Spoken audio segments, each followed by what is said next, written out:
All right, it's Wednesday. Every Wednesday I talk about gaming news, so of course I'm going to talk about the Grand Theft Auto 6 news that just dropped. I can't help myself. Rockstar Games has finally lifted the lid off of, presumably some of the remaining details around GTA 6. We got a new look at some things, we got details about the actual game and pre-ordering it, and some questionable things, some things I want to talk about. But it's important to note that now, at this point, I think the November 19th release date is solid, God willing.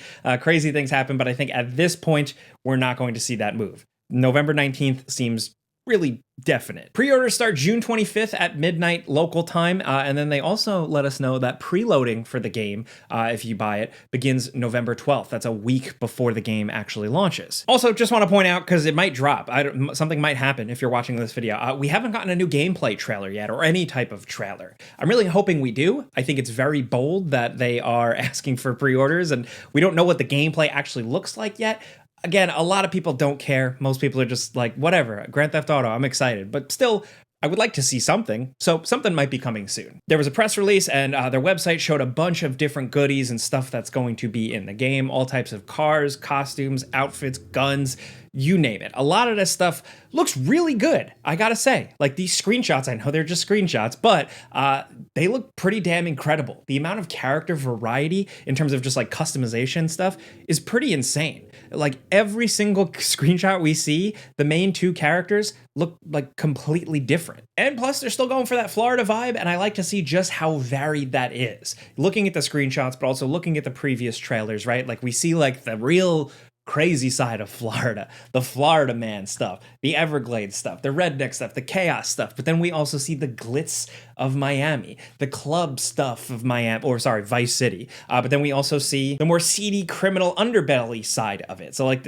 I'm happy to just see like everything is covered, and it really feels like this game is gonna feel interesting. It's gonna feel different, but it's also going to feel like a modern Rockstar game, like something that we've seen with Red Dead Redemption 2. I wanted to start on a positive because we gotta rip the band-aid off here. The prices are now officially announced. There are two versions of the game, two SKUs. The main price for Grand Theft Auto 6 will be, drumroll please, $80 US. Then we have the Ultimate Edition with some extra goodies and stuff like that for $100 US. This is a big price. $80 US is significant. We've only seen a couple of companies try to dip their toe in that higher priced territory. And speaking of territories, presumably this price is even higher depending on where you live in the world and how your currency and game prices and how that all shakes out. So $80 US I think is worth talking about here because it's GTA 6. It is such a big game that, yes, a lot of people, a lot of casual fans are not going to give a shit. They've waited 10 years, so they don't care paying $80 or even $100. But I always just look at these things where it's like, if one gets away with it, then they're all going to try and get away with it. We've seen that in the game industry for years and years and years. That's how it happens. I'm surprised this hasn't happened sooner because Nintendo tried it with Mario Kart and a couple of other things, but after GTA 6, the way I'm looking at it, it's like, it feels like all bets are off. I got like the shivers. Now, what's interesting is the physical aspect of this. So there is going to be a physical game box, but they have confirmed that the physical game box only comes with like a piece of paper with a code inside of it, a download code to redeem to download the game digitally. So no physical disc. Now, look, I might sound like a boomer grandpa, and I know a lot of people like just they don't care about discs anymore. They even scoff at the idea of discs and what they provide. But for me, just as a physical collector person, maybe just someone who's over 30 in the gaming world, I like to buy a box with a disc sometimes. And with GTA 6 here, with this physical edition stuff, it does feel like it's another nail in the coffin for the death of physical. And I can't help but just like look back and really, really reminisce over those freaking midnight game releases, those midnight game launch events. They were so much fun. Lining up at your local GameStop or whatever equivalent store you have. I know it happens here and there still sometimes, but not like it did back in the day.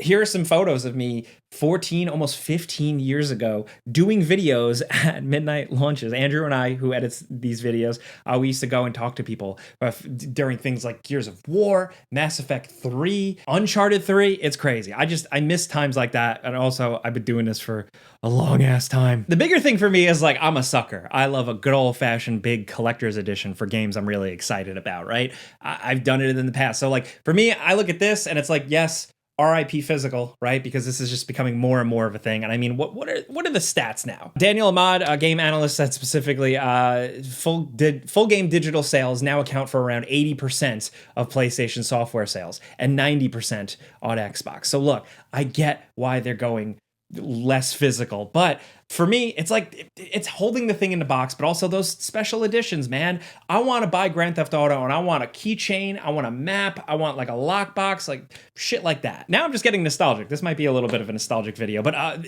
with this also comes some interesting questions around the Ultimate Edition. Next up, let's talk about the sponsor of this video. I'm getting serious, putting my glasses on because we have to talk about money. Look, in this crazy world, everything is getting more expensive. Gaming is more expensive, so you got to get on top of your financial life, and that's where the sponsor of this video, Rocket Money, can help out. Rocket Money is an all-in-one finance platform that helps you save more and spend less. At this point, I've been using it for years now. I keep the app on my phone. It's really easy to use, and it can do a bunch of things. Most importantly, on top, just a singular view of all your finances. Maybe your credit card, your money, your savings, stuff like that. But it's also really good for subscription management, right? Like you set it up and then it automatically tracks all your subscriptions. So you can see what the heck is going on. Sometimes it's easy to lose track of a small subscription that you subscribe for something that costs $1. It adds up over time. But Rocket Money here also takes care of the hard part for you because you can cancel subscriptions within the app with just a few taps. Plus, you can monitor your credit and you can set a custom budget if you got something you're saving for, something you're working for. You can also have notifications set so that you're just always aware of what's going on, what you're spending, if you're going to go over your budget limit, stuff like that. Again, it's really been helpful for me getting my financial act together, even just being able to cancel some subscriptions. Rocket Money has a lot. So you can go to rocketmoney.com/Jake Baldino to get started for free. There's a QR code screen here, or you can click the link in the description down below. When you're there, you can unlock even more features when you sign up for premium. But all it is again, rocketmoney.com/Jake Baldino. Check that out. Get saving, and big thanks to Rocket Money for sponsoring this video. Now back to what I was saying. The Ultimate Edition, right? Because both of these versions, they have this glitzy pre-order bonus stuff like Vice City style outfits and skins and stuff like that. But the Ultimate Edition suggests a lot more. And again, this comes down to another thing. I think a lot of casual fans are not going to give a shit. I've already looked at comments on like TikTok and Instagram Reels and stuff like that. People are like, who cares? I'm going to pay $100. I've waited forever. I want this stuff. But I still think this is worth calling out, or at least questioning some of it. So judging by their website and reading everything they've broken down, it seems like a lot of the Ultimate Edition content is stuff trickled throughout the game.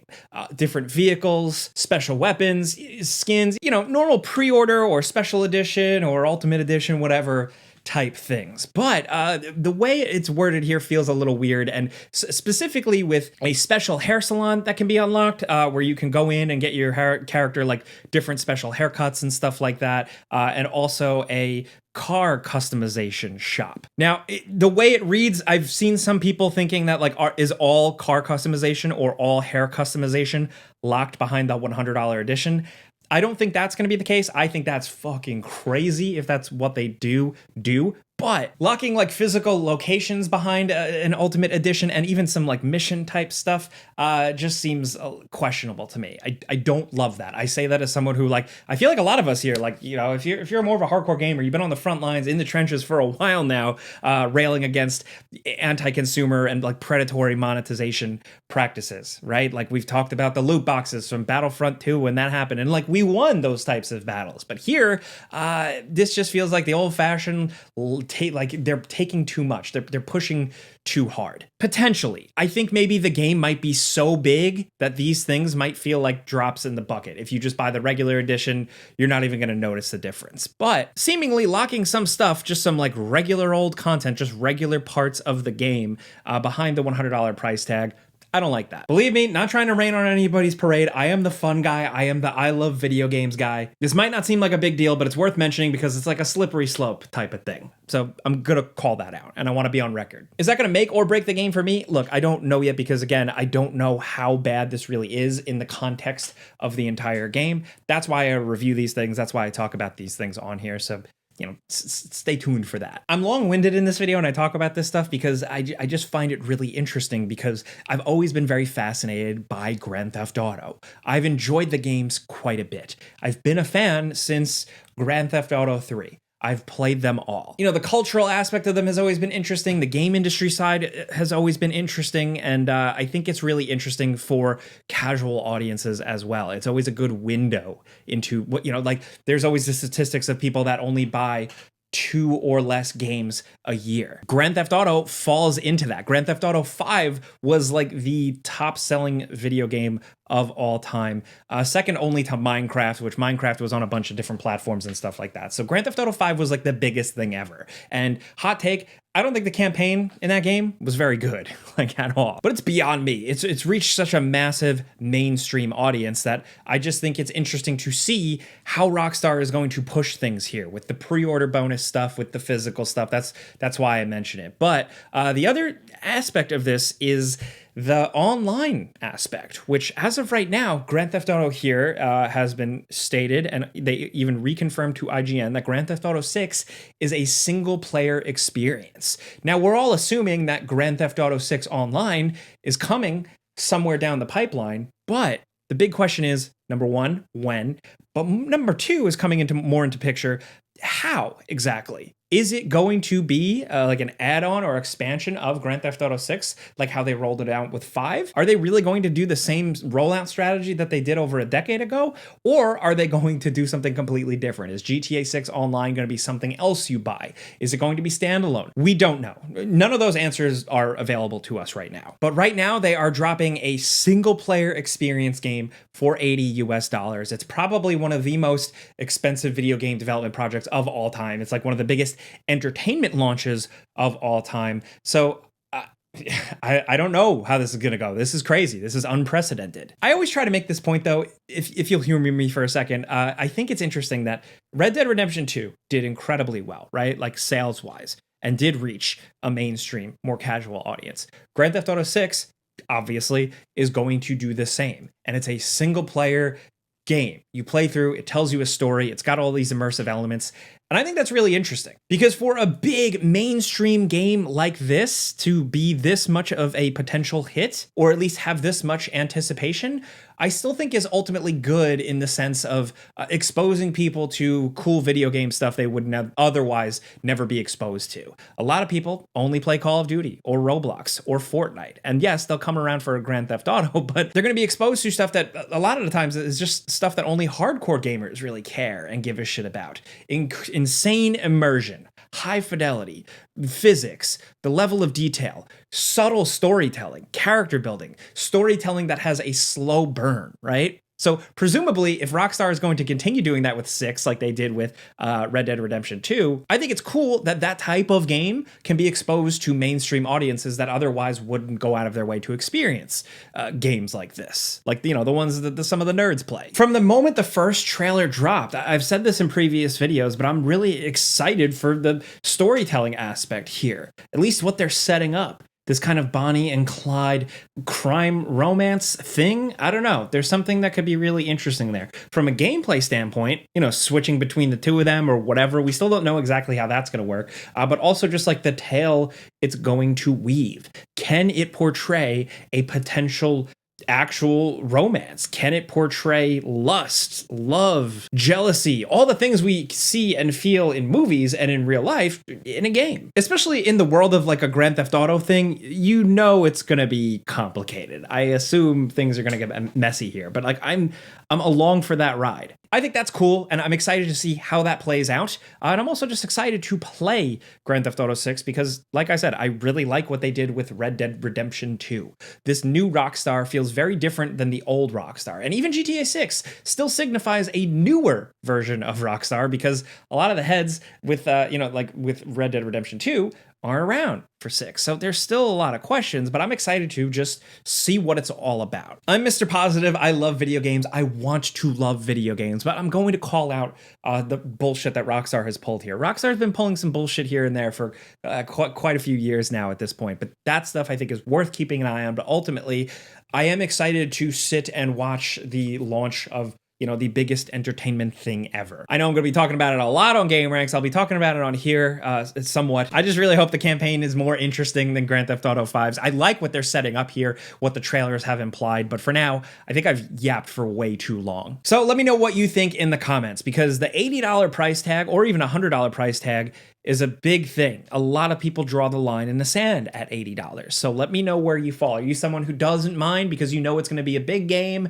or you waited for it for so long, or do you see $80 and say, no, absolutely not? Everybody's different. Everybody's wallet's different. So like, I want to hear from you guys. I want to know where you guys are at with this. Let's talk about anything GTA 6. Hit me up down there. I do Wednesday videos here every week, catching up on the news. And then I just do other videos whenever. So yeah, still got to talk about the Steam machine as well. A lot of interesting stuff lately.